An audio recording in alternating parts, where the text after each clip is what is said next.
Thank you very much for attending. My name is Jessica Lucky, and I'm the Director of Client Success at Altos Research. I'm super excited to continue with our Lunch and Learns. There are lots of familiar faces that have registered today and some brand new folks, so welcome, welcome. Those of you who have met with me before, outstanding. Those of you who haven't, I look forward to potentially working with you in the future. Okay. What you should be able to see at this time is our report explainer. So this is such a great, great tool, okay? And we're going to start here, and I'm going to back up the bus just a little bit. So today we're going to be talking about mastering the market report. And one of the things, the reasons why I'm focusing on this is that, you've got these great reports and you want to go ahead and you want to share them.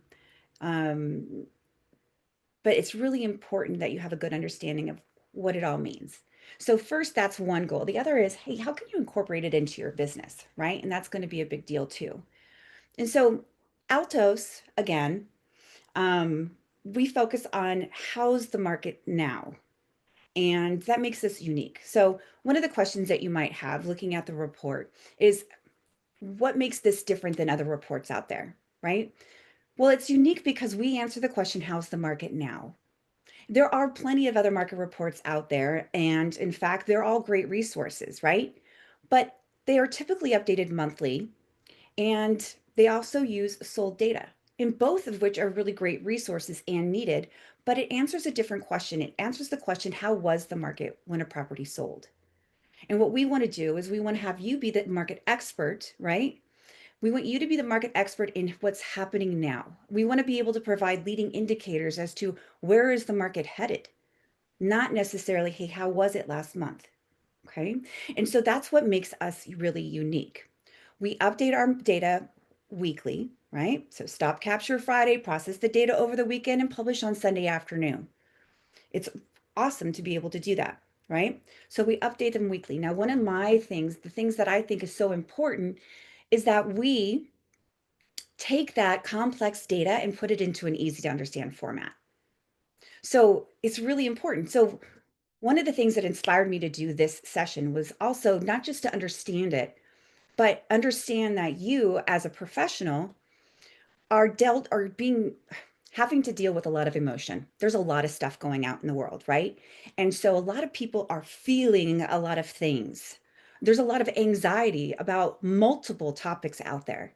And regardless of what topic you're looking at, it's super important to understand that the best way to overcome anxiety is to follow the data. And so, great, you understand that as a real estate professional, that it's super important that you understand the data, right? You follow the data. But do you have the time to go capture the data on your own and pull it all together and then turn it into something that is going to be well understood by your clients? That's why we exist. We exist to not only make you the expert, but also to save you a bunch of time. And so that's one of the critical things about being able to use these reports in your business is that you can free yourself of the time of having to do it yourself. Okay.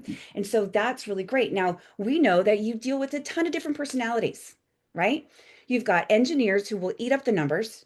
You've got folks who are more visual who will then, of course, look at the visual cues throughout the report. And then you've got folks who are like, you know what? I find it all too intimidating.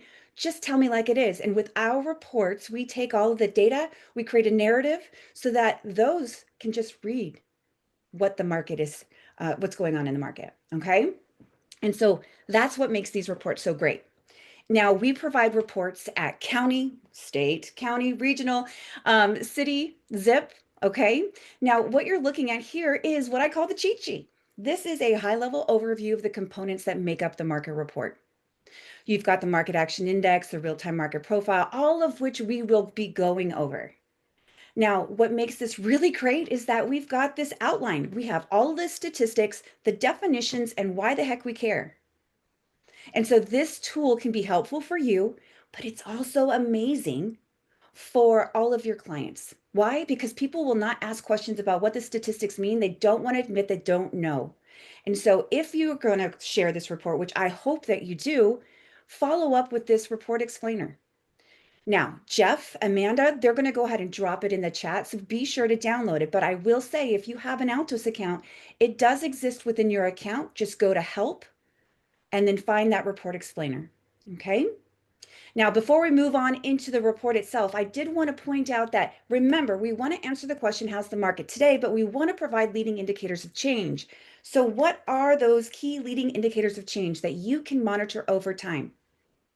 Well, take your eyes here and you'll see percent price decreased. Now, remember, we focus on the 100% active market. That means we track list to pending. Therefore, our inventory data set will exclude pending and contingent, okay? But of that active inventory, what is the percentage of properties that have had to take some sort of a reduction since being put on the market? Well, that's great. If I give you a percentage, let's say I say 50%. If you don't know what's typical, what's normal, how do you know where you stand, right? And so with this document, it actually states, so I always recommend print the document, take a highlighter, highlight this whole segment where it says 35% is considered normal or typical for price reductions. Okay, great. So now if we know that and we go look at a report, you can gauge where you stand. Okay. Now this one's great, right? Percent of properties that have had to take a price reduction. Now, another key leading indicator of change is percent relisted. And why is that important when it comes to Altos reports? Because we track list to pending. There's a lot of stuff that happens after pending, right? For us, it's absorbed. So for us, it's absorbed. But then what happens when it falls out of escrow? What happens when a buyer backs out of a contract? What happens when a seller decides they want to swap agents? It gets relisted. And so that is really important because when you look at that statistic, if there's a steep increase in a short period of time, that means things are getting murky. People are feeling uncomfortable. Things are falling apart, right? Okay. Well, what's typical? 10% or less. Okay. So if 10% or less is typical, we can go look at the report and go, oh, I see what's happening here. And what we're really looking for is a steep increase in a short period of time. Okay. So remember those two leading indicators because they will come into play. All right. And so if we go, this again is our report explainer. Be sure to get a copy of this. Okay. Now, here, this is San Francisco. Some of you may have an account where you're just learning about Altos, right? And you have that one report, and this is what it looks like, which is great. We are going to go through in detail what these reports stand for, all of the different components. Okay. I'm going to be focusing on my location, right? But I also wanted to make mention that when you do have a subscription with Altos, you are able to brand your reports. And as you can see, this is Altos branding. This is my own personal branding. I've added my image, my contact information. I chose a color. Okay. So regardless of what location you're looking at, you will see that it is consistently laid out the same. And although I talk about the numbers, right? I talk about the numbers where for my area, you can apply the same things to yours. Now, remember, we have these reports at citywide and zip code specific. All of them are awesome. Citywide is great. Start broad, but understand and show your clients how different each zip code can behave differently in the market. And at just a quick glance, because I can read it, it says slight seller's advantage here for all of Portland, Oregon. However, if we dive into a zip code, you'll see that yes, a strong seller's market, but the next one is actually a slight buyer's advantage. Super important to be able to dive in deeper because every zip code can behave differently in the market. Now we've got countywide reports. We have San Jose. This is around my area. So this is citywide. Again, same idea. You can go broad and then you can drill down. And the nature of the market is different for every location. So we are going to start right here. Okay. And so the next thing is great. We're going to go and break down the report, but let's do it in a simple way. Okay. When you look at the report, it's broken down into thirds. The report is divided into three main sections, okay? So the first section here is a summary of specific location of interest, and we're looking at 95124, okay? So here we focus on the market action index. This is the heart of the report. It is a proprietary algorithm, otherwise known as a private equation, right? And so with that, it calculates the market conditions based on the supply and demand statistics. The output is compared to a benchmark for a balanced market. So we have a data team. They determined that when the final weighted end result was 30, it was considered a balanced market, right? And so with that white line here, you'll see, okay, that is our balanced, which is the score of 30, declaring a seller's market if greater than, and declaring a buyer's market if less than. What is amazing about this particular image is that it answers the question, how's the market right now? Is it a buyer's market or a seller's market, and how much so? And how does the current market compare to this time last month? How? Well, if you look at this, the first layer represents now at 58. The gray is a running 30 days back. So how was it this time last month? It's just a hair cooler. Now, it might be hard for you to see on your computer, but it is just a hair cooler. And if we go and we look at the previous one, same idea, right? Santa Clara County, Portland. So you can see that you can gauge how does it compare to the month before. Super, super important. And again, at a glance, you can get to the answer to that question. So again, the market action index is the heart of the report. And if this answers the question, how's the market today? The real-time market profile is the why. Okay. And so this first section is a summary of how's the market for 95124. When we take a look at the top and we look at median list price here, great. This is taking into account all active inventory for said zip code. Remember, excluding pending and contingent. So if this represents the median for the total inventory, what is median price of new listings? Median price of new listings, because we update the report on a weekly basis, what new listings came onto the market since our previous capture? This is the median of just that data set. Price per square foot is pretty straightforward. And what you'll notice is that we're provided our latest and greatest numbers here on the right-hand side, right? This is our latest and greatest, and then we provide 13 weeks to look back. That's 3 months. So what this allows you to do is, hey, how's the market today compared to this time last month? And by the way, how's the market today versus 3 months ago? This is hard to know where we're going if we don't know where we've been. So this really can be helpful. So price per square foot. Now, you'll notice that you have average days on market and median days on market. Super important. I've been around for 15 years, and for the longest time, we've had average days on market. In fact, that's pretty much a go-to for years. And we had a really good learning experience. Just a few years ago, inventory took a nosedive, right? And we found ourselves finding that nationwide, there was a shortage with inventory, but no matter where we looked, there were still stale pieces of inventory, right? I call them the pink elephants that nobody really wants to admit exist, but they do, right? And when they sit there, accrued days, that becomes a little bit more inflated when it's just the average days on market because it's inclusive of all active inventory. So what we decided to do at that time is throw in median days on market, right? Just the middle of the road. It removes the outliers. It works out really well. This does a much better job of representing what's currently happening in the market. So I encourage you to really pay close attention to this, because as a buyer, put yourself in a buyer's shoes and you're in the process. Would you rather know that you have 78 days or 35? Right? You definitely want that 35. In fact, we'll talk about how you can dive in a little bit deeper. Okay. So do this here if there's a big gap between the two that's indicating that there are stale pieces of inventory out there. It's a great conversation starter, okay? So keep that in mind when you're looking at these. Now here's our good price decreased, right? Price decreased. What is typical? 30, 35%. Okay, we're sitting at 30 now. It's not a huge big concern because that's typical. However, we want to look back 13 weeks and see that it was all the way down here 3 months ago. So it has progressively gotten higher and higher. And what you'll notice is when this is increasing, notice the heat of the market. Remember 30 being the base, the heat of the market just kind of cooled off.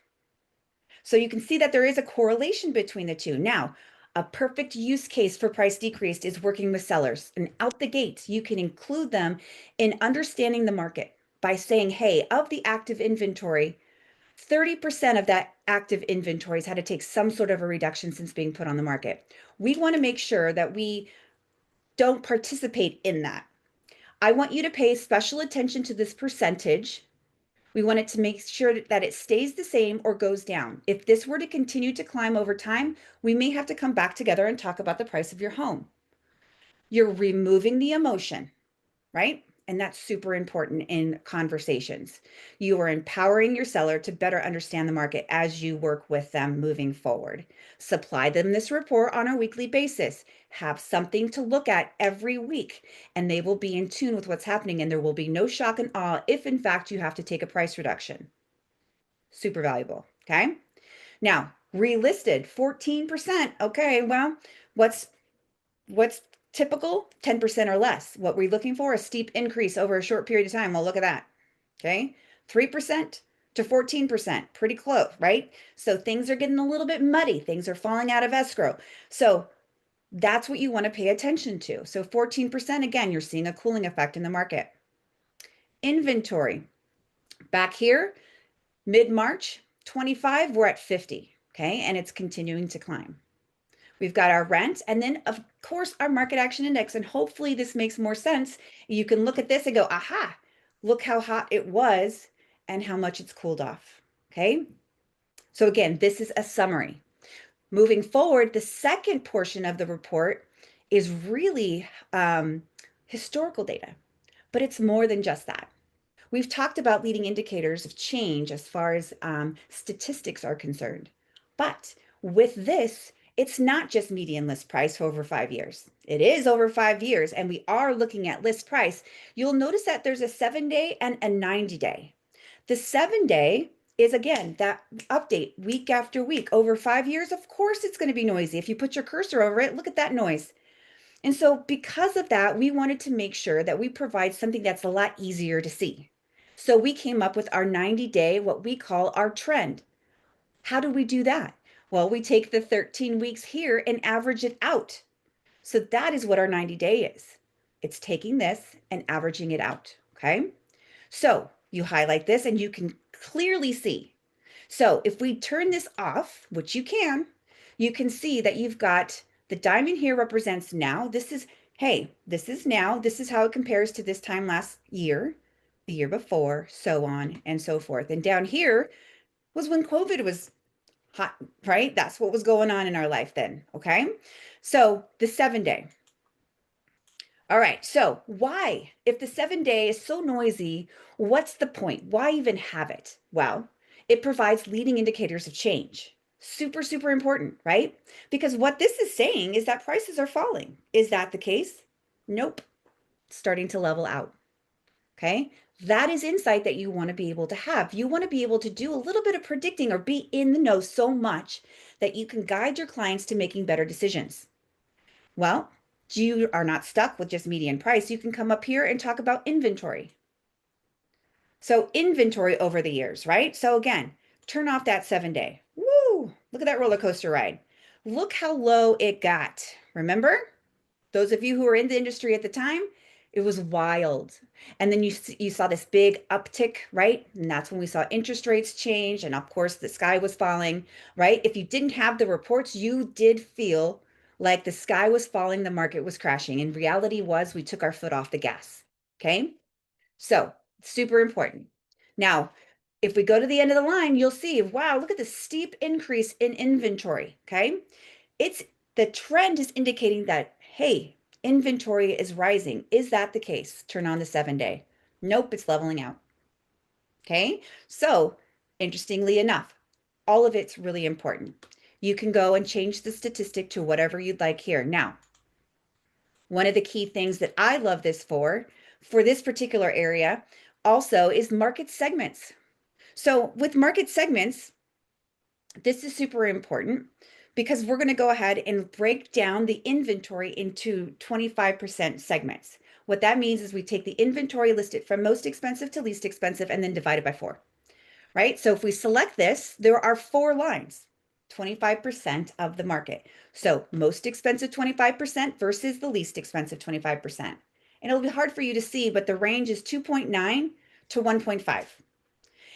every segment can behave differently in the market. And what this allows you to do is hone in on that. If you've got clients who are only interested in the luxury market, turn off the noise for everything else and focus on just what's happening in that segment where prices are decreasing, where you can determine, hey, the trend for median days on market is increasing slightly, okay? Sitting at 32. Again, the trend, okay? You can even run the algorithm, that market action index algorithm. So what's the difference between, hey, the top 90 or the most expensive 25% versus the least expensive, okay? In this area, not so much. There's not a lot of difference between the median days. Overall score for that market action index, when you take into account all active inventory, is 58. Well, what is it if we break it down into segments? There's a little bit of a difference. Remembering the blue line represents the most expensive, it is sitting at 49, whereas the least expensive 25% is sitting at a 62, really hot, okay? So this allows you to fine tune your conversation, and I would encourage you to do that. So especially if you've got a listing, you can really fine tune it and talk more specifically about the nature of the market for their home. Okay, so this is really, really important in itself. Okay, so great. So hopefully that makes sense with those segments. Now, another thing that a lot of people don't realize is that you don't have to look at 5 years. If you've got a client, and this comes up a lot, right? Hey, my neighbor sold their house for over asking and they have multiple offers and they sold it for X last year, right? Okay, well, great. Well, you'll want to go ahead and do a comparison. You may not need 5 years. So you can come down to the timeline, put your cursor here, hold down your mouse, and drag it back to right before, if you want to go back a year, right before that diamond is what I recommend. Okay. And let go. And this goes for any of them. So if you want to maintain this, you can come here and you can look at median days on market. You can go ahead and look at properties with a price decrease, inventory. Okay, great. This allows you to zoom in. Just hit reset zoom and you're back to that 5 years. Okay. Now, when we scroll down, we've talked about this. You'll notice that when you do the segments here, this is your inventory, right? When you do the segments here, you're given that 90-day trend. That's kind of like looking at a monthly report, in my opinion, right? So what you want to do is you want to focus on the now. And that now is here within the market segments table. It's a different way to view the data. But this is outstanding because it provides insights on how quickly inventory is moving within each price segment and what you can expect for your budget or investment. This is gold when you're helping with your sellers to determine pricing, when you're working with buyers trying to figure out what they can expect for their money. This really is helpful. So when you look at it in this way, remember the top represents the most expensive 25% of properties, and this is the median. Just like the bottom is the least expensive 25%, and this is the median. Okay. What can I expect for my money for 1.5 in 95124? 1,200 square feet, 1,300 square feet, small lot size, 3 bedroom, 2 bath, 66-year-old home. How many new pieces of inventory have come onto the market since the previous capture? How many are no longer 100% active, pending contingent? How long is it taking from list to pending? 17 days. That is gold. So if you've got a buyer in this segment and they're kind of like getting ready to get ready, they don't have time. They need to take action now. And would you rather know that you have 17 days or 35? And another use case for this, if you have open houses, you have an open house for a $1.5 million house. Okay, great. Print this, take a highlighter, highlight that segment. You are now talking about the nature of the market for that home, not the zip code, not the city. You are drilling down. So, how would you go about doing that? How do you take this on the road, right? Whether you have open houses, whether you're going on neighborhood walks, you're doing a direct mail piece, listing presentation, whatever the case, you can take this to go. Yes, it's an online interactive report, but click on share, convert to a single page PDF. Okay. The single page PDF will take this report, reconfigure it so that you can print it. And here you go. Okay. Again, take a highlighter, highlight what segment that particular open house falls within. So use this out and about in your business. Open houses, neighborhood walks, direct mail. Now, listing presentation, even better. Come here, select full report PDF. The full report PDF will take all of that data that's within that report, all the charts, add narrative. I mean, it's gold. And so it'll be a 6-page report that has a cover sheet and then 6 pages of data that you can feel confident leaving it behind with your clients. And as you can see, it's really professional looking. You've got your summary, and then you've got all of the charts with the narrative that helps them guide what the heck this report's trying to imply. Super important, right? So this is a great tool incorporated into every listing presentation that you have. All from that singular link where you can click on share, convert it to those PDFs. You can share on social media. You can email it to a client directly from within the report. There is so much going on in this report, right? Great. So I hope that this was super helpful. As you can see, the reports provide a lot, but having an Altos account provides much, much more than just the market reports. If you take a look at the platform here, you can gain quick access to your favorites I've identified. You can go ahead and you can gain assets to share on social media, online, on a website, e-newsletters, direct mail. Okay. You have the ability to share all of that on social media. You can also distribute these reports, adding your contacts, assigning them at campaigns, determining who's looking at your reports. There is a lot that you can do with these reports. If you'd like to explore all that Altos has to offer, great. I encourage you to drop the word demo in the chat functionality. Okay. If you have any questions at all, it looks like you guys have been firing it up in the chat. If you have any questions, feel free to drop them there. And make sure you get that report explainer. I hope you think that this has been time well spent. Again, I'm super excited to share this with you, and I look forward to working with you in the future. Okay. Thank you so much for setting aside the time. And again, we'll stay on the line just a bit so that we can take any of the questions and get that logged. So if you have an account and you have that singular report and you'd like to explore the idea of having your own branding, great. If you're in a light account and you want to explore being able to get these reports in front of your clients, it's an amazing thing. Please, again, drop a note into that chat and we'll definitely follow up with you. Okay. All right. So thanks again for spending time with me today. I really appreciate it. I hope you'll join me next month and keep an eye out for the next invitation. Okay.